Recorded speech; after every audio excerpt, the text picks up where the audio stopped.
Oigan, y hablando de alguien que dicen con Eugenio Derbez justamente que había en su momento una fuerte rivalidad porque ambos producían, ambos hacían comedia en la misma televisora, estamos hablando de Jorge Ortiz de Pinedo. Él realmente pues responde si hubo o no rivalidad con Eugenio Derbez y también él también quiere compartir que hablando de comedia, bueno, yo no supondría que en aquellos entonces la comedia de Chespirito iba a ser tan criticada.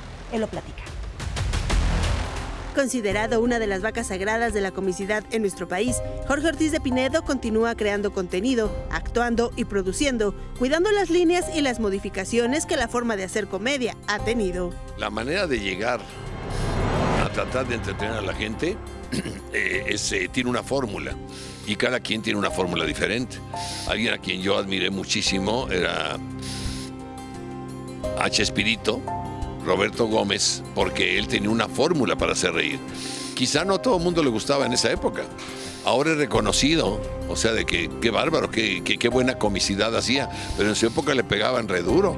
Hijo, decían cosas tremendas de él y de su grupo de actores. Y ahora es un ídolo. En una industria sumamente competitiva, muchos recordarán la tan mencionada rivalidad existente entre Ortiz de Pinedo y Eugenio Derbez, pues ambos luchaban por ser el mejor en su ramo.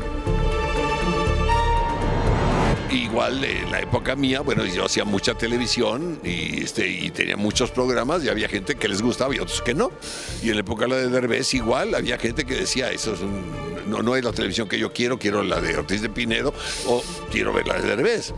Sí, y sí hicieron un gran pleito, o sea, los medios.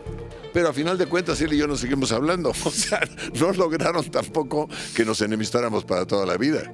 En un momento determinado, sí, se creó una gran rivalidad, pero era rivalidad más que nada artística. Sí, no, o sea, nunca hay que llegar a las manos, o sea, en ese caso, o sea, ¿por qué tú eres mejor actor que yo soy mejor que tú? Y eso no tiene nada que ver, porque en gusto se rompen géneros. Entonces cada quien su género, cada quien su estilo y cada quien su época, porque lo que tendría la gente que entender es que yo tengo 76 años contra los 50 y tantos que tiene Derbez. Ya tiene 60, bueno, la diferencia, 15 años de diferencia es una generación completa. Es imposible comparar los trabajos de uno y del otro, a final de cuentas, ya la historia nos podrá juzgar. Mantenerse vigente continuando su legado artístico es parte de su herencia no solo a sus hijos, también a su público. Yo me siento muy orgulloso de lo que hizo mi padre, o sea, es un ejemplo para mí y yo espero que mis hijos se sientan orgullosos de lo que yo hice en mi época y ahora yo me siento orgulloso de lo que están haciendo mis hijos. Entonces yo creo que eso es muy importante. Tanto para Derbez como para mí. Sus hijos les está yendo bien, a mis hijos les está yendo bien. Entonces quiere decir que a lo mejor algo hicimos bien en la vida para que Dios nos premie con eso. Hace una muy buena reflexión en cuanto a la diferencia, no de edades, sino de trayectorias. Los tiempos también son distintos y qué bueno que lo diga así. O sea, evidentemente la comedia de Eugenio Derbez es distinta a la que por muchos años también nos ha regalado el señor Ortiz de Pinedo. Pero a ver, mi querido compadre Jorge Ortiz de Pinedo sabe que lo quiero mucho, pero también que lo conozco mucho, igual que Eugenio Derbez, y que soy un reportero viejo en esta época. A mí me tocó vivir ese momento de rivalidad que había. Digo, era una rivalidad, no un pleito, entre Ortiz de Pinedo y Derbez. Y peleaban, y Eugenio Derbez sacaba los ratings. Y yo voy en primer lugar, le gané por 300,000 personas o 500,000 personas a Ortiz de Pinedo, y Ortiz de Pinedo sacaba sus ratings. Y finalmente estaban muy peleados. Sí. Y una vez que Derbez hizo algo, no me acuerdo qué, que atacó a los comediantes, tuvo que llamarlos y ofrecer una disculpa. Es decir, había una pugna entre ellos y no fuimos los medios, Jorge, fueron ustedes.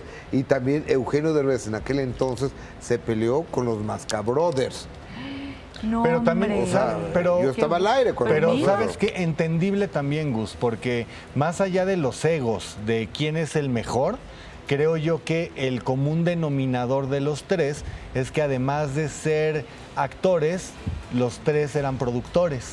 Entonces tienen que luchar por un presupuesto y porque le suelten más lanita para el proyecto, para poderlo crecer o poderle meter más gráficos, más lo que tú quieras. Entonces, ¿cómo es la manera de un productor de pelear por un mayor presupuesto?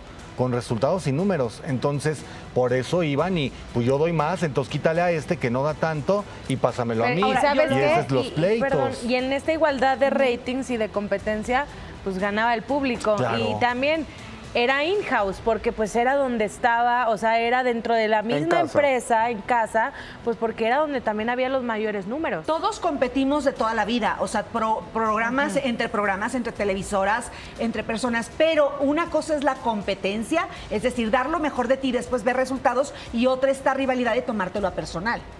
Oye, y lo que dice Jorge de Chespirito es cierto. Yo me acuerdo, yo siempre, toda mi vida he admirado a la comedia de Chespirito, y el Chapulín Colorado lo amo, y el Chavo del Ocho lo amo, y los Caquitos, y el Doctor Chapatín y demás, pero la gente les pegaba durísimo y pedía que salieran del aire.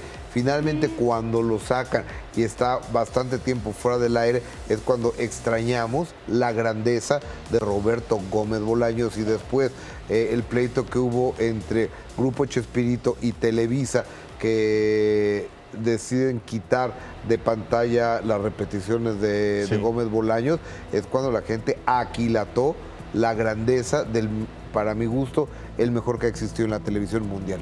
Para mí, que pero qué interesante, porque eso a mí yo no lo tenía registrado, eso de que él se enfrentó a una crítica y a que querían pues boicotear su creatividad. Por supuesto, yo lo viví.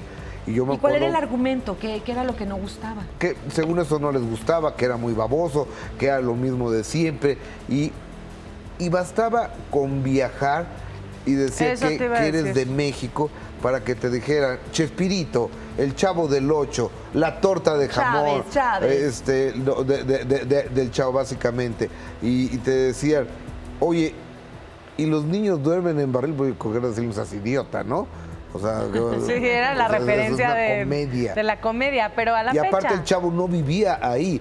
Él cuando tenía los momentos de introspección, de tristeza, de introspección, se escondía en el barril, pero era el Chavo del 8. Vivía en el departamento 8. Que nunca vimos a sus papás.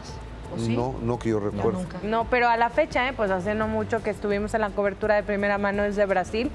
Sigue el boom, la locura, la ciudad, las calles, hay paredes con las caras de los personajes de esta serie o de esta comedia, o sea, siguen recordándolos, por mencionar alguno, porque es en Latinoamérica, en Sudamérica también. Claro, oigan,